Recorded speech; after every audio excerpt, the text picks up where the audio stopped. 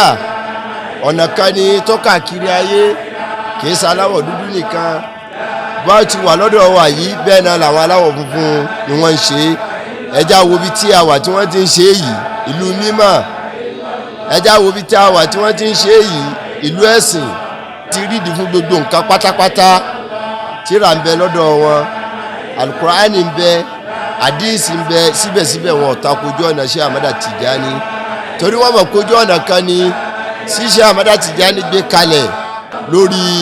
alukur'an àtàdísì anabi wa Muhammad. bí a ti ń wò òun náà là ń rí yìí o.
Apari kùbùrọ̀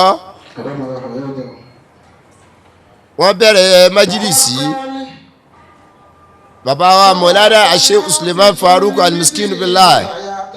ọ̀kan nínú àwọn ọmọ wọn tí wọ́n mú lọ wọ́n ní kí ó sọ̀rọ̀. Àlífà wa Isa Al-Barawi wọ́n ní kí ó fi orin kí bàbá wa tí ń sọ àlífà Sheikh Hafiz Al-Misri bí wọ́n ṣe ń kí wọn yìí.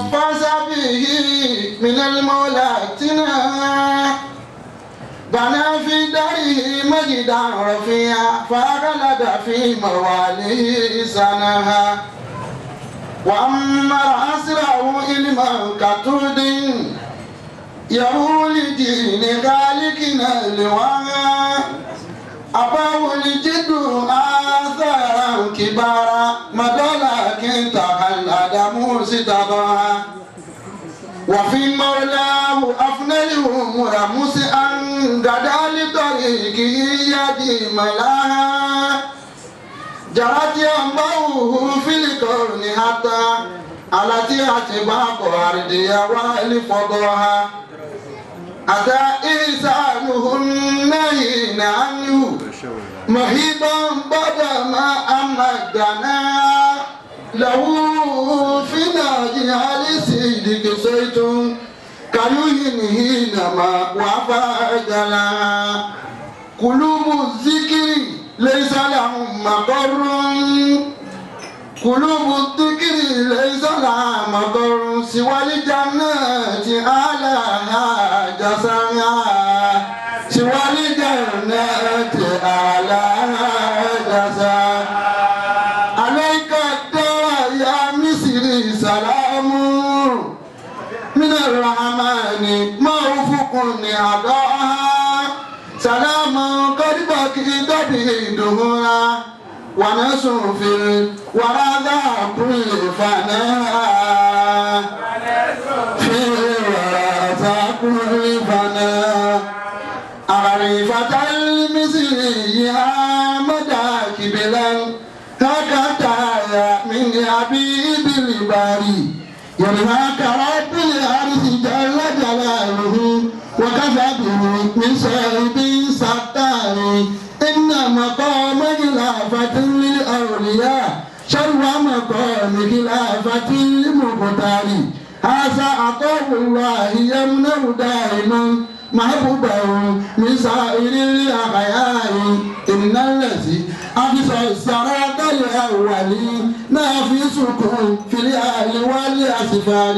شر الأماني قد أتاك مسلما أو سائرا لمقامة الأبرار شر الأماني من يرى بجوده أزل أمام سماه الأمطار أنكجبا على البرية سودانا وسيادة متقدسا لأتوار هذا الذي يبصر ويرشد جاهدا في رفع أمر الدين ليل نهار وهو الذي انتصم الوجود بكبر من فضله البركات والأنوار فيه تجلى الحق جل جلاله وتره بدلائل الأقدار من بري للأولياء جميعهم إمداد فضل الله والأسرار طاب الزمان بمثله وجماله تسري لديه دادة الأكمار يهدي العبادة إلى الإله بقوله وفعله وبجاسب الأذكار فاز قلوب بالقوم تسبه تعالى برصده من أجرة الأنوار أنتم رجال الله أهل رشاده يجسدكم منه عن الإنسان يولي الله الدين إثر جهادكم بمحمد ورجاله الأطهار ثم الصلاة على النبي وآله وأصحابه في كل ليل نهار ثم السلام على تجان وحزبه وثيابه مع سائر الأحرار وسلام. بسم الله الرحمن الرحيم. gbàtí wọ́n kí wọn tán ọ̀kan náà àwọn ọmọ bákan náà àlífà wa Ayub Abdulhamid wọ́n tún ní káwọn náà sọ̀rọ̀ ẹyọ láti fi kí bàbá wa tí ń jẹ́ àlífà bàbá wa Hafizul Misri. طبقات الصوفيين العبادلة حضرة الحاضرة النيرة الناظرة إلى رحمة ربها السلام عليكم ورحمة الله وبركاته. جمهورية مصر العربية دولة إسلامية عاشها وعاش فيها ويسكنها أصحاب البركة البررة وذوي الهمم العالية ومن ضمنهم مولانا الكريم فضيلة الشيخ أحمد محمد الحافظ المصري التيجاني والذي يستقبل اليوم بركة تيجانية ونورا فيضيا سائتا ذلك هو مولانا العزيز فضيلة الشيخ الحاج سليمان الله حياته وأطال الله بقاءه. lẹ́yìn ìgbà tí wọ́n parí eléyìí ní baba Mọ̀lánà Sheikh Suleiman Farouk Al-Miskinu Billah ni wọ́n wá sọ tí ń jẹ́ tasawuf ni wọ́n sì ṣàlàyé lórí ojú ọ̀nà báwo ló ti yẹ káwo ní Sufi orí, báwo ló ti yẹ ká máa ṣe, báwo ló ti yẹ ká wà, kí ni ń jẹ́ Sufi gangan, kí ni ń jẹ́ Sufi gangan, báwo là á ti ṣe gẹ́gẹ́ bí baba Mọ̀lánà Sheikh Suleiman ti kọ́ wa láti lé. wọ́n sọ ọ̀rọ̀ yìí lọ́hùn-ún wọ́n sì gbé ìwé ọ̀rọ̀ tí wọ́n sọ wọ́n gbé fún bàbá wa Ahmadu Tijani Hafiz Al-Misri. أدراك السادات الصوفي والمريدي الصحابي الوجوه الناهرة لنكن تحيات إسلامية مباركة قائلة السلام عليكم ورحمة الله وبركاته. وإني من دفاع السرور والغبور أن كتب الله تعالى سيارتنا آسي على هذه المنيرة أني بها أرض الكائرة الكائنة أي جمهورية مصر العربية، بل إنه لعود من متعصادات لهدبها. يعني هرد الله تعالى بالإنسان اللقاء بينهم وبين سعادة الصوفية الذين تصرفت به جمهورية مصر العربية. الله سيدنا محمد الحافظ التجاني، ورحم الله مولانا الكبير المرحوم صاحب القاسم. على سهل فإنما يدل على تلك الحلاقة الهودية التي أسلفنا الإشارة إليها. فيا أيها السادات الكرام والأخوة والأخوات يا العلماء والرؤساء، اسمحوا لي أن ألقي على ما سمعكم بعد هذه الكلمات يا الوظيفة التي تتلعث بهذه نقطة الآتية، وهي الإسلام وما هو أساس دين الإسلام، وما معنى التصوف في الإسلام، وما الفرق بين المسلم المتصوف والمسلم العادي، وما هي طريقة التجانية بذات، وهل للمسلم التجاني المسايا اختصاص بها عن الباقيات الآخرين، وما هي الأمور التي ينبغي أن يهتم بها التجانيون. فأقول إن الإسلام هو ذلك الدين القائم الذي ارتداه الله لأمة محمدية، وهو الدين الذي يتناول شؤون الحياة الدنيا والآخرة. قال تعالى: اليوم أكملت لكم دينكم وأتممت عليكم نعمتي ورضيت لكم الإسلام دينا. وقال أيضا: ما فرطنا في الكتاب من شيء. الإسلام هو الدين الذي جاء على أكمل بقية الأديان السماوية بواسطة النبي الأمي سيدنا ومولانا محمد بن عبد الله صلى الله عليه وسلم. إذن فليس هناك حاجة يفهم معنى هذه سواء صلى الله عليه وسلم. استمعوا إلى محاورة بينهم وبين أمين الوحي جبريل عليه السلام، فقال: يا محمد أخبرني عن الإسلام. وقال رسول الله صلى الله عليه وسلم: الإسلام أن تشهد أن لا إله إلا الله وأن محمد رسول الله، وتقيم الصلاة وتؤتي الزكاة وتصوم رمضان وتحج البيت إن استطاع إليه سبيلا. وإذا علمنا أن الإسلام هو الطاعات مع الانتهاء لأوامر الله واجتناب نواهيه. وإذا علمنا أن الإسلام هو الطاعات على الانقياد لأوامر الله واجتناب النواهي، فالتصوف إذا أمر مطلوب ومرغوب بل هو جائز شرعي. ما هو التصوف؟ وللتصوف الإسلامي تعريفات العديدة ليس المجال لذكرها، ولكن أكتفي بقدر البسط منها فأقول: التصوف فلسفة من فلسفة العباد مسؤول الإنسان الله تعالى على ما سواه بالاعتبار أن العبادة خلق للعباد، وما خلقت الجن والإنس إلا ليعبدون. وللصوفية أيضا طريق روحية يسكن فيه على خلق من الكتاب الله تعالى وعلى المجد الرسول العظيم صلى الله عليه وسلم. وجوهر هذا الطريق للصوفي هو من تعرف عليه القوام بالاسم المقامات والأعوان. يقول صاحب الكتاب اللماء: المقام معناه قيام العبد بين يد الله عز وجل فيما يقوم فيه من العبادات والمجاهدات والرهادات والانقطاع إلى الله عز وجل. قال تعالى: ذلك لمن عرف مقامي وعرف وحيد. وقال جل جلاله: وما منا إلا له مقام معلوم. بهذا وذاك سوف لا نوافق ناسا زمع التصوف ودرس بطريقه ظلما قتلة لكي يعود عنه المسلمون، يعني هداه التصوف. أجل أن الإنسان الكثير يرى بنفسه فرقا عديدا بين المسلم المتصوف والمسلم العادي، ولقد لدت العاصي الفرق والمسايا مثل كتم المجاهدة والعبادة والمداومة على العسكر الذي قام بها المسلم المتصوف. وليستوي الذين يعلمون والذين لا يعلمون،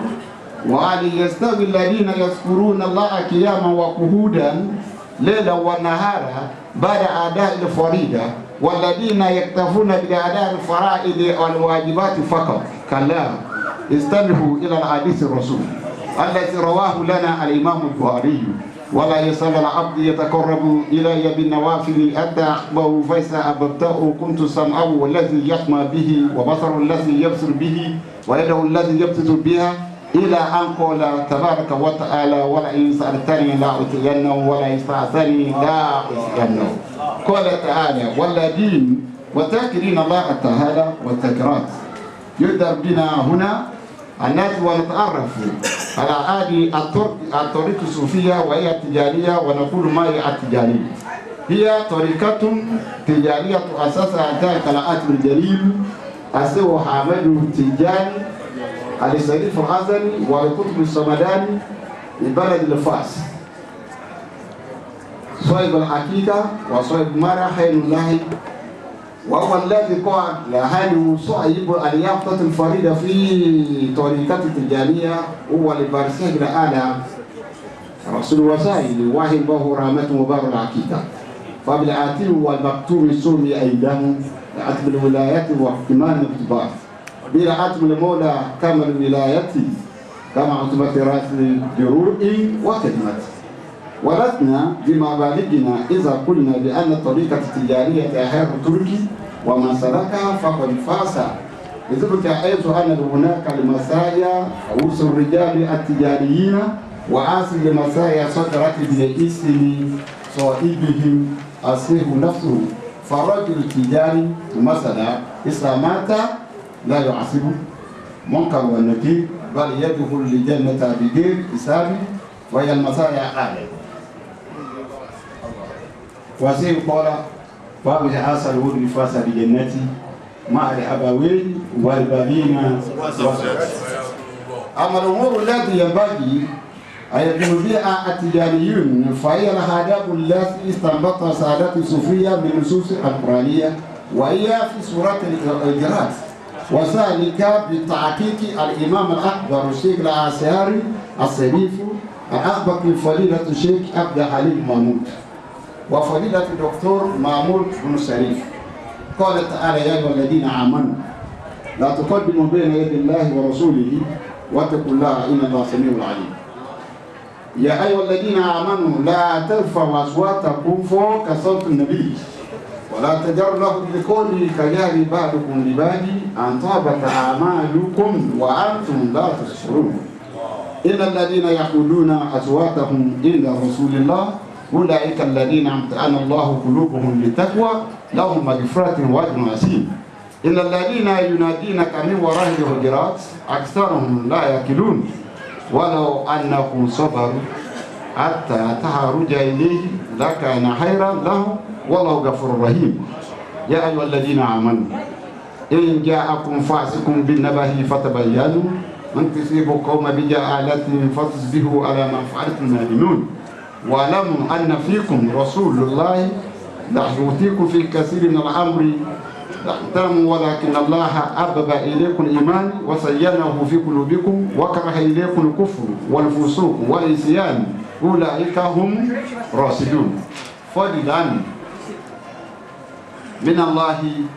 ونعمة والله عليم حكيم. وإن طائفتين من المؤمنين اقتتلوا فاصلحوا بينهم وإن بغت أحدهما على الأخرى فقتلوا التي تبغي حتى توفي إلى أمر الله فإن فاءت فاصلحوا بينهما بالعدل واقسطوا إن الله يحب المقسطين. إنما المؤمنين إخوة فاصلحوا بين أخويكم واتقوا الله لعلكم ترحمون. يا أيها الذين آمنوا لا يسأل قوم من قوم عسى أن يكونوا خيرا منهم ولا نساء من نساء عسى أن يكون خيرا منهن ولا تلمسوا أنفسكم ولا تنابسوا بالألقاب بئس الاسم الفسوق بعد الإيمان وما لم يتوب فأولئك هم الظالمون. يا أيها الذين آمنوا اجتنبوا كثيرا من الظن إن بعد الظن إثم ولا تجسسوا ولا يكتب بعضكم ببعض أن يحب أحدكم أن يأكل لحم أخيه ميتة فكرهتموه واتقوا الله إن الله التواب الرحيم يا أيها الناس إنا خلقناكم من ذكر وأنثى وجعلناكم شعوبا وقبائل لتعارفوا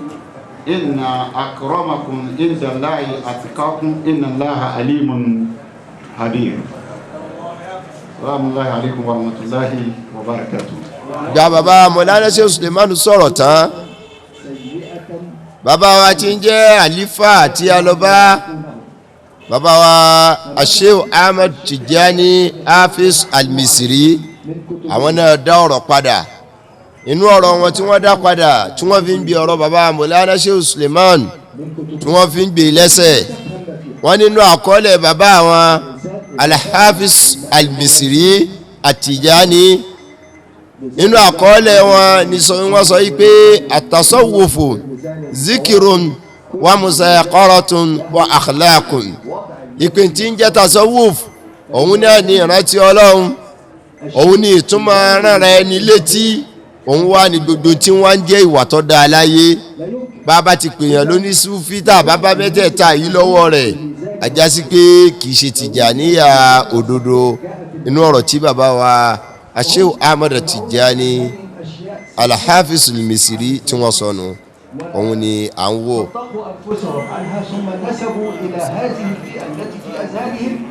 كل ما ينسبوه من إساءات والحمد لله الطريقة بريئة وراءة الذئب من دم الإسلام.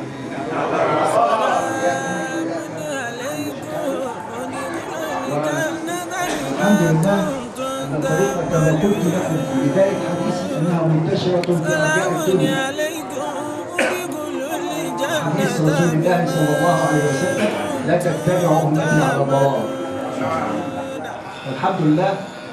نحن على حق ولله الحمد نذكر الله صباحا ومساء ونصلي على رسول الله صلى الله عليه وسلم. هذا الرجل الصحابي الذي جاء الى رسول الله صلى الله عليه وسلم بالاسلام فزع قال ان تشهد لا اله الا الله وان محمدا رسول الله وتقيم الصلاه وتؤتي الزكاه وتصوم رمضان وتحج البيت ان استطعت وسلام وفي كل مره يقول هذه يوم ولد إلا تتطوع في كل أمور المفيد حديث بعد كتاب الله حطوا عليه والسلام عليك ذكر لنا مولانا الحافظ قصة ظريفة جدا تبين ما هي المذاكرة. قال إن الشيخ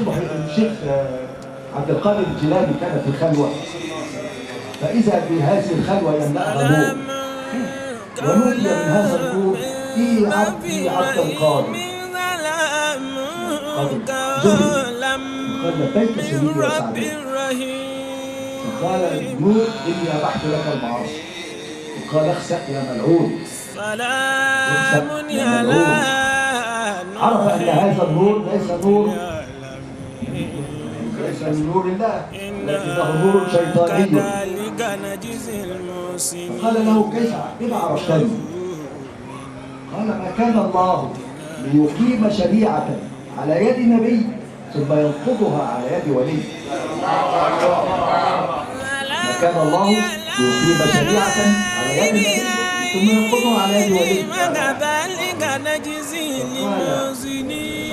قلب النور دخان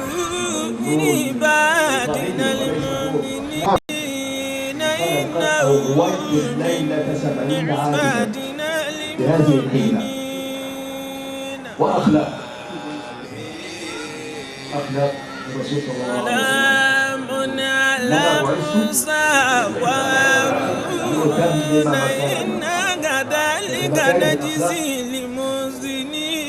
ويؤثرون على أنفسهم ولو كان بهم خصاصة وكل هذه الأمور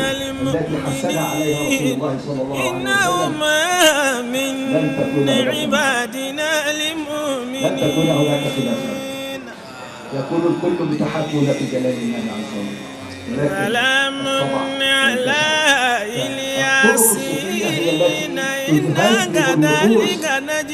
تهذب النفوس وتجعلها تسير على خطى الحبيب صلى الله عليه وسلم. وفقنا الله وإياكم وسدد خطاكم. ونشكر مولانا الشيخ سليمان ونشكر مولانا الشيخ علي ونشكر فيها سبحانك اللهم ونشكر كل الحاضرين على هذه الجلسة الطيبة. الحمد لله أننا تذكرنا bí a ṣe parí ìjókòó ní ìjọ jimá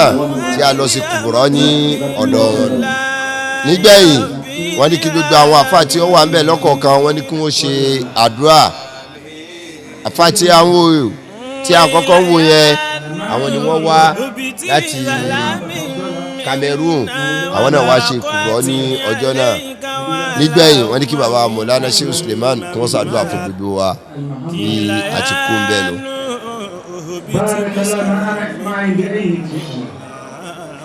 ولكن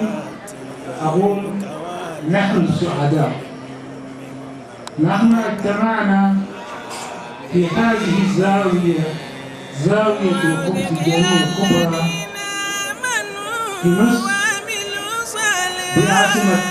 قاهرة. من الأصل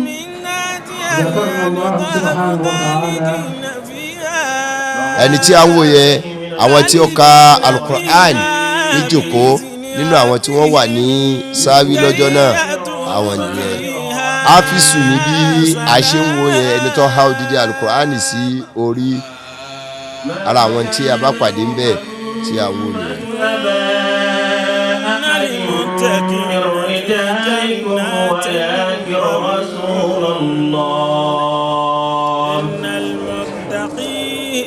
ولكن رسول الله وخاتم النبيين وكان الله بكل شيء عليما. يا أيها الذين آمنوا اذكروا الله ذكرا كثيرا وسبحوه بكرة وأصيلا. هو الذي يصلي عليكم وملائكته ليخرجكم من الظلمات إلى النور وكان بالمؤمنين رحيما. تحيتهم يوم يلقونه سلام وأعد لهم أجرا كريما. صدق الله العظيم. Gàtí à ń jáde lọ bàbá wa àyífà wọ́n mú bàbá Mọ̀lánà Sheikh Suleiman lọ sí ọ̀dọ̀ gbogbo àwọn obìnrin ipe kí wọ́n ṣe àdúrà fún gbogbo wọn. Wọ́n ṣàdúrà fún gbogbo wọn sì tọrọ àlùbáríkà pé kọ́lọ̀ ń wọlé àlùbáríkà bàbá Mọ̀lánà Sheikh Suleiman gbogbo táwọn ń fẹ́ lọ́dọ̀ Ọlọ́run kọ́lọ̀ mọ́sà ṣe fún wọn. Bàbá Mọ̀lánà Sheikh Suleiman wọ́n sọ pé lágbára Ọlọ́run gbogbo tó ń kálukú ń fẹ́ gbogbo ẹ̀ lọ́lọ́run yóò ṣe. Ibẹ̀ ni à ń wò yẹn.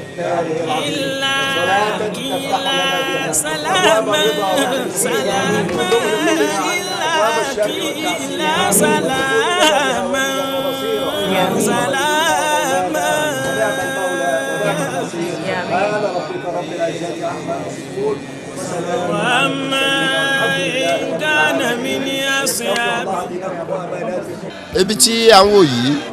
òun ni Askandariya tí ń jẹ́ olú-ìlú Cairo tẹ́lẹ̀tẹ́lẹ̀ kó tó di pé wọ́n gbé wá sí Misra, Egypt. Bàbá àwọn Mọ̀lánà Sheikh Suleiman kò sí nǹkan kan tí wọ́n lọ ṣe níbi tí a wà yìí tayọ yìí pé wọ́n fẹ́ lọ wo sàárẹ̀ àwọn ẹni Ọlọ́run tí wọ́n sùn síbẹ̀. Ìrìn ibẹ̀ láti Cairo sí Alexandria tí a wí yìí ẹni wákàtí mẹ́rin gbáko ni bàbá lọ síbẹ̀ láti lọ bẹ̀ sàárè bàbá wa al-Imam Busiri tí wọ́n ṣe búrídà láti lọ bẹ̀ wò bàbá débẹ̀ ibi tí a ń wò yìí òun ni ààyè Imam Busiri tá là ń pè ní Imam Busiri ẹni tó ṣe odidi tírà tá a fi kí Ànábì wa Muhammad tá à ń pè ní madiu tí ó parẹ́ láti jọ́nà títí dòní àwọn àfáà wọ́n ní eléyìí tí a ń kà yìí tí bẹ̀rẹ̀ rẹ̀ tí a máa sọ pé mọ̀láyà salli wa sallim da'iman abada ala abibika khairil khalqi kullihim amin tazakuri jirani bisi salamin mazadda dama jara min muklatin bidami tọ́já sí pé bẹ̀rẹ̀ rẹ̀ jẹ́ báyìí wọ́n ní à ń pè ní búrídà bọ̀tì àwọn àfáà wọ́n ní búríà ní jẹ́ ní tìtorí ìṣẹ̀lẹ̀ tó ṣẹlẹ̀ sí àfáà wa tí a wà lọ́dọ̀ wọn tá a wà ń bi sàárè wọn yìí al-Imam Busiri ẹlẹ́sìn ọlọ́run ábìdínì olùgbàwẹ̀ lọ́sàn-án olùdíje lóru láti sin lọ́run tí orúkọ wọn jẹ́ al-Imam Sharafuddin ibn Abdullahi Muhammad al-Busiri àfáà yìí ó ń kọ orin yìí lọ tí ọwọ́ akọ́ dé àárín kan kò bá rántí tí ó fi parí ẹ̀ mọ́ níbo lọ́kọ́ dé ọkọ̀ dé bí fama bulagul ilmi fihi annahu basharun àfáà bá sùn ìgbà tá a bá sùn ó ronú báwo lòun ṣe fẹ́ kọ́ orí kọ́ Ànábì wa Muhammad sallallahu alayhi wa sallam ó wá bá lójú oorun ó ṣàdúrà fún ó wá lónìí rẹ tó ń kọ́ lọ báwo tó mọ bó ṣe parí ẹ̀ ní tó fi parí ẹ̀ ní ó wá sọ pé kó sọ pé wa annahu khairu khalqillahi kullihim lọ́ba tají orin yìí búrídà yìí ní tí wọ́n fi ń pè ní búríà ọ̀rẹ́ àfáwọn Busiri lọ́pọ̀lọpọ̀ ọdún lọ́pọ̀lọpọ̀ ọgbà tó sáré yìí tààrẹ yìí pọ̀ títí ó wá bẹ̀rẹ̀ sí ní yin Ànábì wa Muhammad orí ààrẹ yìí nígbà tó wà lórí ààrẹ yìí tó wá bẹ̀rẹ̀ sí ní yin Ànábì wa Muhammad Ànábì wa bá ó wá bẹ̀rẹ̀ sí ní fọwọ́ pa lára ó bẹ̀rẹ̀ sí ní fọwọ́ pa lára ìgbà tí ó jí bára rẹ̀ sí yánu wọ́n fi ń pe búrídà yìí ní bóríà tó tuni kúrò nínú ìgbèkùn àìsàn tó tuni kúrò nínú ìgbèkùn wàhálà ọ̀dọ̀ àfáwà Imam Busiri òun náà ni a wà yìí bàbá wa mọ̀lá Suleiman wọ́n ń ṣàdúrà fún wọ́n tọrọ ẹ̀kẹ́ wọ́n tọrọ ọ̀gẹ̀ wọ́n tọrọ ẹ̀ fún Imam wa Busiri wọ́n sì pa gbogbo àwọn ọmọ wọn láṣẹ pé ká máa ka búrídà náà níbẹ̀ bá a ṣe ń kalẹ̀ ń lọ yìí.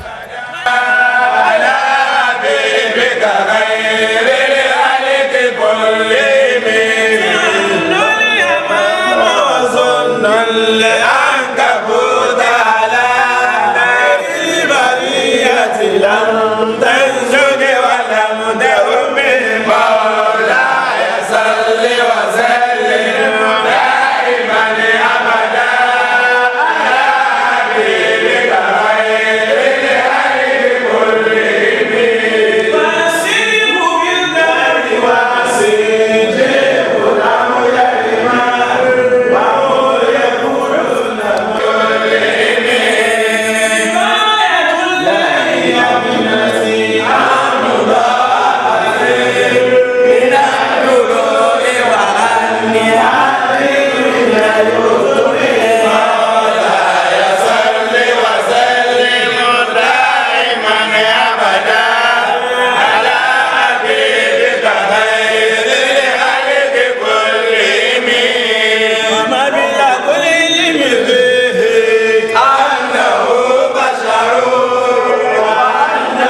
وكلهم من رسول الله ملتمس قاربا من البحر أو رشفا من الديم وواقفون لديه عند حدهم من نقطة العلم أو من شكلة الحكم مولاي صل وسلم دائما أبدا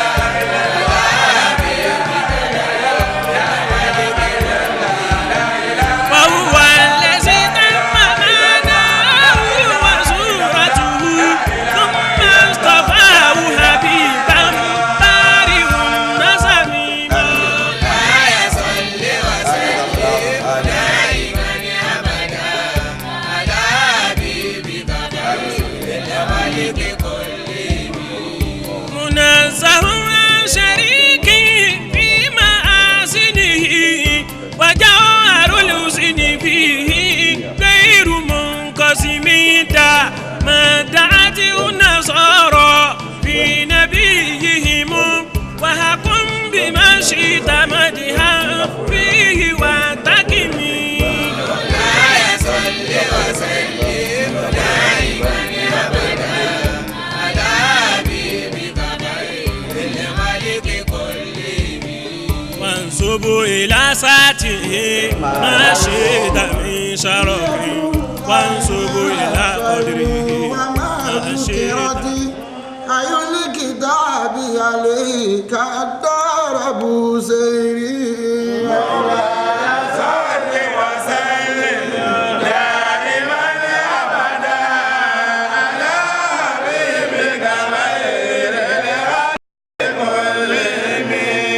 وكلما قرأوا مدي النبي الذي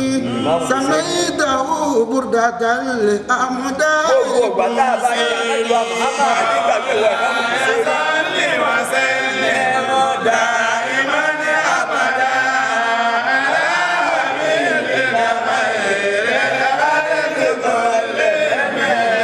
أجريت ذكر النبي الله ممتدها تبدي مناكبه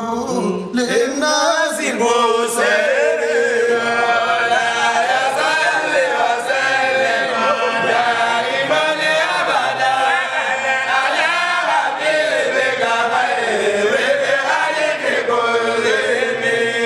أدها كتابا له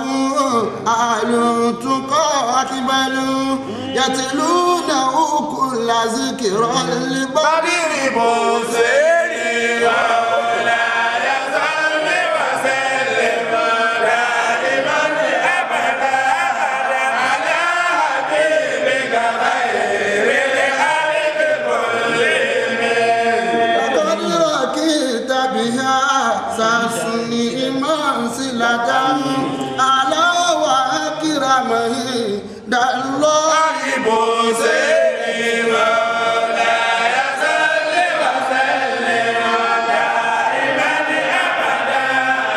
على حبيبك خير الخلق كلهم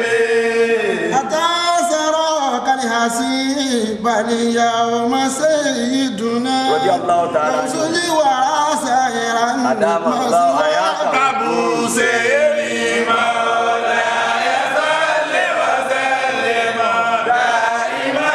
أبدا على حبيبك خير الخلق كلهم من النبيين والمختار سيدهم أزكى عليك الدار أبو سيري مولاي صل وسلم دائما أبدا على حبيبك خير الخلق كلهم أدام الله حياته وسلامه. ibi tá ń wò yìí òun ni ibi kànga tí àfáàwà alimami Busiri tí máa pọn tó bá wà nínú alua tí bá ń sin ọlọ́run kànga rẹ̀ tó gbẹ́ síbẹ̀ òun ni à ń wò yìí. mú ìlú pé ní wọ́n tààlà rẹ̀ ìpinnu tí omi tí wọ́n ń ṣàlàyé omi kànga tí wọ́n ń gbèrè wọn ní ṣàlàyé. ibi tí bàbá Mọ̀lánà Sheikh Suleiman wà yìí òun ni bá a ṣe sọ lákọ̀ọ́kọ́ ipe Hussein tí ń jẹ́ ọ̀kan nínú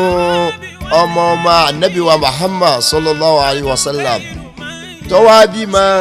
tí ọmọ náà ń jẹ́ Ali bunu Hussein Zainul Abidin àwọn ọmọ tó ń wá bí ibi tí wọ́n sin wọ́n sí òun ni bàbá wa Mọ̀lánà Sheikh Suleiman ni wọ́n tún wá wo ibẹ̀ láti wá ṣe àdúrà fún wọn ẹjẹ́ arántí pé Ali Zainul Abidin tí wọ́n sin àwọn ọmọ rẹ̀ síbí báyìí òun ni Farasdaki ti ń sọ fún wa pé hadha ibn Fatima in kunta jahilahu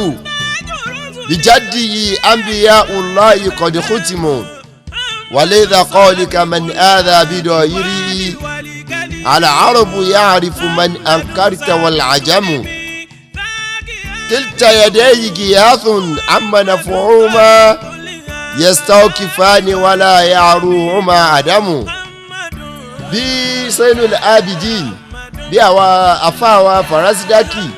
bó ṣe kéré látara ìbẹ̀rù Ọlọ́run látara àtọrẹ látara dáadáa tó gbélé ayé ṣe àwọn ọmọ rẹ̀ òun ni hadha ibn khairu alkillahi kullihim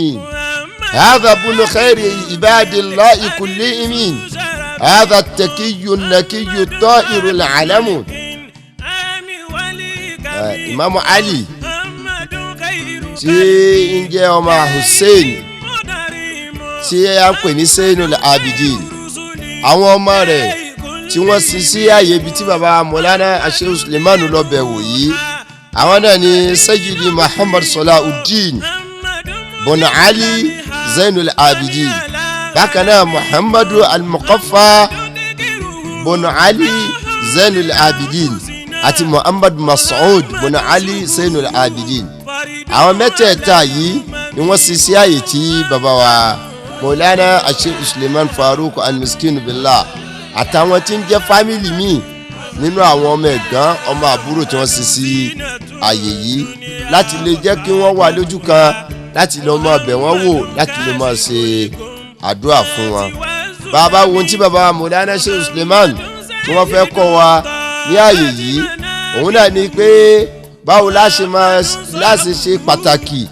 àwọn tó bá jẹ́ ní Ọlọ́run láàrin wa tá a ṣe pàtàkì wọn tá a lè fún wọn ní ààyè tó já sí pé bàbá tiẹ̀ fẹ́ lọ bẹ̀ wọ́n wò tá a fẹ́ lọ ṣàdúrà níbẹ̀ a mọ̀ ibi tí a mọ̀ wá wọn sí. eléyìí ló ń jẹ́ tí bàbá Mọ̀lánà Sheikh Suleiman tí wọ́n fi kọ́ wa lẹ́kọ̀ọ́ tí wọ́n fi mú wa dé gbogbo àwọn ààyè wọn wọ̀nyí tó bá rí bẹ́ẹ̀ bàbá wa Mọ̀lánà Sheikh Suleiman Farouk al-Miskin billah tí wọ́n fún wa ní àǹfààní yìí ọlọ́mọṣàjẹ́ àrí wọn pẹ́ pẹ̀lú ẹ̀mí gígùn àtàláfíà ara iṣẹ́ Ọlọ́run ọba tí wọ́n gbé lọ́wọ́ Ọlọ́run mọ́ṣàjẹ́ wọn gbé kalẹ̀ ọlá àti tóbi Ọlọ́run ya Rabbi ya samtinani tawwil ayata abina Olúwa o ẹ̀mí gígùn àtàláfíà ara tí ọmọ bẹ lọ gbére Ọlọ́run mọ́ṣàbá wa ṣe fún bàbá wa Mọ̀lánà Sheikh Suleiman Farouk al-Miskin billah. Ọlọ́run bọ́ bá ti wá ṣe fún bàbá Mọ̀lánà Sheikh Suleiman Farouk al-Miskin billah gbogbo àwọn ẹni Ọlọ́run tí wọ́n gbé sí Ọlọ́run dání níwọ̀ ọ̀run ayé níbùwé ìyẹ́ ọ̀run ayé àti ìbùwọ̀ rẹ̀ Olúwa má ṣàbá wa ṣe dáadáa fún wọn jẹ́ kẹ́mi wọn gùn pẹ̀lú àlàáfíà ara subhana rabbika rabbil izzati amma yasifu wa salamu ala al-mursalin walhamdulillahi rabbil alamin.